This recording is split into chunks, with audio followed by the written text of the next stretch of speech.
ये वीडियो पूरा देखना आपके लिए बेहद जरूरी है। ये बात सिर्फ हम एक व्यू के लिए नहीं कह रहे हैं, ऐसा नहीं कि इससे हमारे आंकड़े में बहुत इजाफा हो जाएगा। हम कोई बहुत बड़ी ब्रेकिंग न्यूज भी बताने नहीं जा रहे हैं जिससे इस देश की सियासत हिल जाएगी। हम प्रधानमंत्री नरेंद्र मोदी की भी आलोचना करने नहीं जा रहे हैं। ये सवाल बेहद जरूरी है, इतना जरूरी कि इसके बाद आप शायद कुछ वक्त के लिए एटीएम के सामने लगी कतारें भूल जाएं और यह भी भूल जाएं कि बीते दिन कानपुर के पास पुखराया में एक भीषण रेल हादसा हुआ है। क्या है ये सवाल? एक औरत जिसका नाम धनखौर है, 80 साल की ये औरत आपसे और मुझसे एक सवाल पूछ रही है, इस देश की सियासत से, इस देश के समाज से, उस देश से जो बार बार भारत माता की जय के नारे लगाने के लिए आपको कहता है। धनखौर का कसूर क्या है? धनखौर की दिक्कत क्या है? धनखौर उस बेबस औरत का नाम है जिसके बेटे को और बेटे के बेटे को जान से मार दिया गया। और गलती ये थी कि धनखौर के पोते प्रदीप ने प्यार किया था एक लड़की से, उससे शादी की थी और अब उसको इस बात की सजा दी गई है। आप कहेंगे ये कौन सी नई बात है साहब, ऑनर किलिंग तो होती है, समाज में ऊंच नीच चलती रहती है। मुझे बहुत दिक्कत हो रही है इस रवैये से, और इस बार मामला बहुत व्यक्तिगत है। हम लोग को इस तरह की ट्रेनिंग दी जाती है कि अपने निजी को अपने न्यूज़ एजेंडा के ऊपर न थोपें। अब उस ट्रेनिंग को शीर्षासन कराने का वक्त आ गया है। वक्त आ गया है कि मैं आपको अपनी जाती जिंदगी में झांकने दूं, आपको अपनी कहानी सुनाऊं, क्योंकि मुझे ऐसा लगा कि शुक्रवार की रात को प्रदीप की जगह मैं भी हो सकता था, जिसे गोली मार दी जाती, मेरा परिवार भी मर सकता था, क्योंकि हम सब का गुनाह सिर्फ इतना है कि हमने अपनी मर्जी से शादी की है और इस समाज की दी हुई जाति की व्यवस्था पर थूकने का साहस किया है।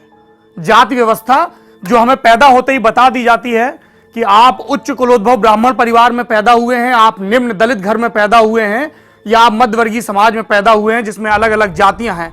किसी को अहीरों की श्रेष्ठता पर गर्व है, किसी को दलितों के निम्न होने पर अहंकार है, और किसी को इस बात का गर्व है कि वो अग्रसेन समाज में, इस समाज में, उस समाज में पैदा हुआ है। और इनके लिए नए नए प्रतीक, नए नए विधान गढ़े जा रहे हैं और उनको छाती से चिपका के रखा जा रहा है, गोया ये बहुत गर्व की बात हो कि आपने जिस मां की कोख से जन्म लिया है वो मां किस जाति में, किस कुल में पैदा हुई थी। और ये उस समय की बात है जब साल 2016 चल रहा है, वैज्ञानिक मंगल पर यान भेजने की तैयारी कर रहे हैं, दुनिया सुपर कंप्यूटर की एज में जा रही है, जटिल से जटिल बीमारियों की वजह खोजी जा रही है, और इसी वक्त में मुल्क के टुकड़े में एक आदमी को गोली मार दी जा रही है क्योंकि उसने ऊंची जात की लड़की से शादी की थी। ये सब एक ही वक्त में हो रहा है, ये सब मेरे और तुम्हारे वक्त में हो रहा है। दिक्कत इसके होने की उतनी नहीं है जितनी हमारी चुप्पी की है, इस देश के नेताओं की चुप्पी की है। क्यों नरेंद्र मोदी चुप हैं? एक बेटी मारी गई, वो नारा देते हैं बेटी बचाओ का। क्यों मायावती चुप हैं? एक दलित को मार दिया गया। क्यों खट्टर चुप हैं? क्यों हुड्डा चुप हैं? क्या सिर्फ इसलिए कि ये एक परिवार का जाति मामला है, या ये उन चुनी हुई चुप्पियों का अंधेरा है जो लगातार हमारे समाज को घेरे हुए है, और रोशनी की बात करने वाला, दिवाली को पूजने वाला समाज इस अंधेरे से लड़ने का साहस नहीं जुटा पाया है। शुक्रवार की शाम नौकरी पेशा लोगों के लिए खास होती है, वीकेंड की शुरुआत होती है। मेरे साथ भी कुछ ऐसा था। मेरी एक दोस्त जाति से यादव, हालांकि वो भी जाति को नहीं मानती हमारी तरह, मुझसे मिलने आई थी, हमारे घर आई थी। मेरा घर जिसमें मैं, जिसकी पैदाइश की जात ब्राह्मण, और मेरी पत्नी जिसकी पैदाइश की जाति जाट, हम दोनों ने उसका स्वागत किया। हम दोस्ती को रिश्तों और नातों से ऊपर रखते हैं, हम उन्हें जाति और धर्म से भी ऊपर रखते हैं। हमने दुनिया जहान की बातें की, उसने तमाम मसले बताए अपने। उसी रात जब हम घर में दोस्ती का जश्न मना रहे थे, प्यार के किताब में एक नया चैप्टर जोड़ रहे थे, उसी रात मेरे घर से नोएडा के कुछ 100 किलोमीटर दूर एक घर का दरवाज़ा खटखटाया गया। ये घर प्रदीप और सुशीला का घर था। दरवाज़ा खटखटाने वाले पुलिस की शुरुआती जांच की माने तो उनके जानने वाले थे। दरवाज़ा खोला गया, पहले तो गालियों की बौछार आई और फिर गोलियों की।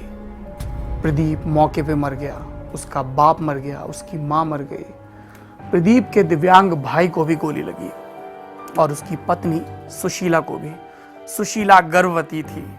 बहुत सेलिब्रेशन की बात है ना, यहाँ हम लल्लन टॉप में भी गर्व का बहुत सेलिब्रेशन करते हैं। हमारी एक राइटर हैं जो इन दिनों अपनी प्रेग्नेंट डायरी भी लिख रही हैं। कैसा उत्साह का माहौल होगा प्रदीप के घर में, एक नया मेहमान आने वाला था। लेकिन सब कुछ सोग में बदल गया। गोलियां थमी तो आसपास के लोग पहुंचे। ज़्यादातर लोग मौके पे मर चुके थे।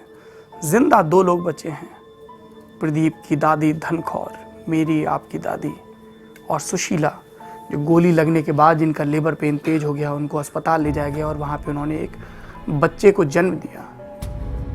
सुशीला क्या बताएगी अपने बच्चे को, बेटा तुम्हारी जाति क्या है, तुम दलित हो या जाट हो, तुम किस लड़की से प्यार करोगे, किन किन लड़कियों से प्यार कर सकते हो, किन किन लड़कों से प्यार कर सकते हो। प्यार करने के पहले उनकी जाति और गोत्र जरूर पूछ लेना, क्योंकि मेरे समाज में अभी भी इस वक्त की इजाजत नहीं है। और किसने चलाई थी इन पर गोलियां? एक बार फिर पुलिस की शुरुआती जांच की माने तो शक की सुई सबसे ज्यादा सुशीला के भाई पर है, मोनू पर है, जो उसी समाज से आता है जिससे सुशीला आई थी। प्रदीप और सुशीला कुछ बरस पहले ग्रेजुएशन के दौरान मिले थे। जो लोग इश्क में होते हैं वो एक नया भूगोल रचने की कोशिश करते हैं, एक नया घर बसाते हैं, नया नाम देते हैं। ये लोग भी वैसे ही थे। फ़र्क सिर्फ इतना था कि दोनों अलग अलग बिरादरियों से आते थे। उनके परिवार, उनके कथित समाज को ये स्वीकार नहीं था, और नतीजा ये है कि उनमें से ज़्यादातर लोगों के नाम के आगे स्वर्गीय लग गया है। क्या वाकई ये लोग स्वर्ग जाते होंगे इस तरह गोली से मर के? वो कौन सा स्वर्ग है? वहाँ पर किस तरह की मौतों के बाद मकान मिलता होगा? और जिस धरती को हम स्वर्ग बनाने की बात करते हैं, दावा करते हैं, उसके लिए धर्म, नीति, आचार, विचार, तमाम विधान गढ़ते हैं, समाज बनाते हैं, परिवार बनाते हैं, श्लोक बनाते हैं, वहां पर स्वर्ग कैसे बनेगा? इन्हीं चुप्पियों के सहारे। क्यों?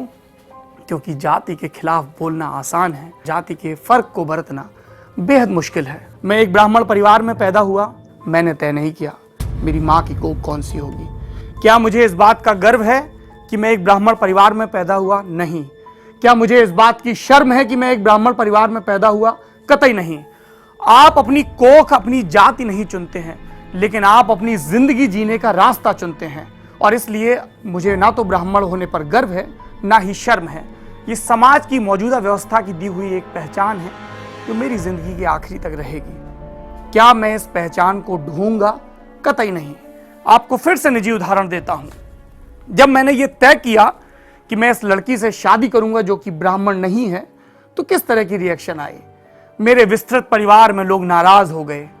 उन्होंने कहा कि इसने समाज को हमारे ऊपर उंगलियां उठाने का मौका दे दिया है, ये परिवार का कलंक है, पहला ऐसा व्यक्ति जिसने जात के बाहर जाकर शादी की, इसको शर्म आनी चाहिए, इसने हमें नीचा दिखा दिया है। आज ज्यादातर के सुर बदले हुए हैं, शायद इसलिए क्योंकि मैं कथित तौर पर अपने पेशे में थोड़ा सा सफल हो गया हूं, या शायद इसलिए कि जिस लड़की से मैंने शादी की है वो भी बहुत सफल है और ज़हीन है। वो लड़की, उसके परिवार की क्या रिएक्शन थी? लगभग ऐसी ही रिएक्शन। लेकिन वो लोग ज्यादा पढ़े लिखे थे तो ज्यादा संयत रहे। क्या सुशीला का परिवार भी ज्यादा पढ़ा होता, अपने गांव में ना रह रहा होता, समाज के तानों की रोज के परवाह ना कर रहा होता, तो प्रदीप अभी जिंदा होता? या उसकी मौत की एक वजह यह भी है कि प्रदीप मेरी तरह एक ब्राह्मण औरत की कोख से पैदा नहीं हुआ था।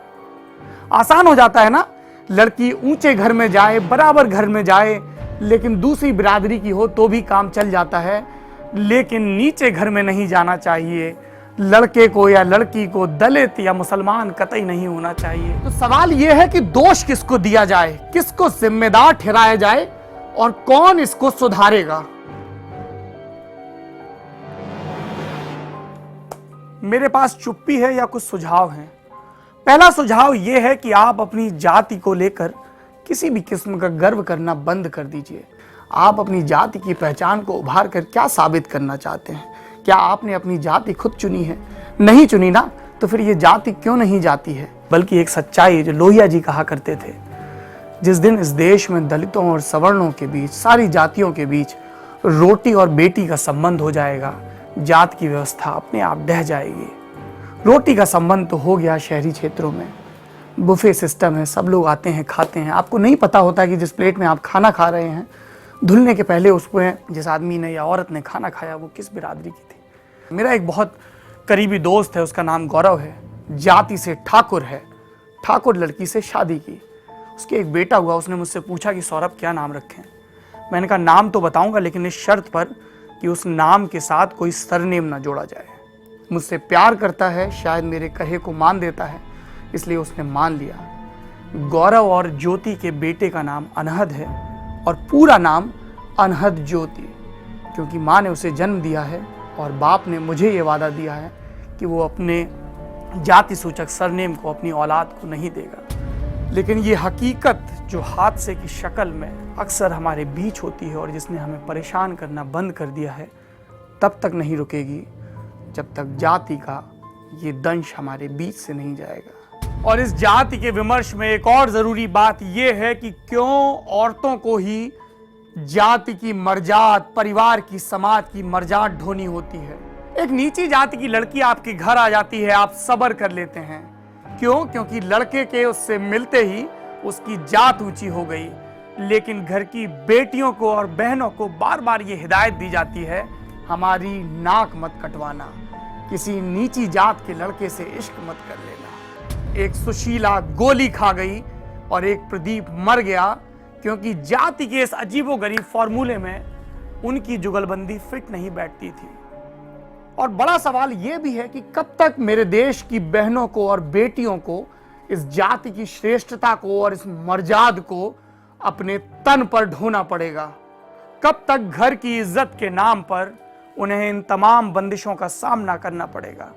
कब तक उनकी हिफाजत के नाम पर तमाम मोनू और मोनू के जैसे भाई ये कुकर्म करते रहेंगे, जहां पर वो ये तय करेंगे कि किसी की जिंदगी कितनी लंबी चलनी है और उस चलने के दौरान उसके कायदे क्या होने हैं। और कायदों के नाम पर ये समाज, ये पढ़ा लिखा समाज, अपने बच्चों को डॉक्टरी और इंजीनियरिंग करता समाज कब तक चुप्पी साधी रहेगा?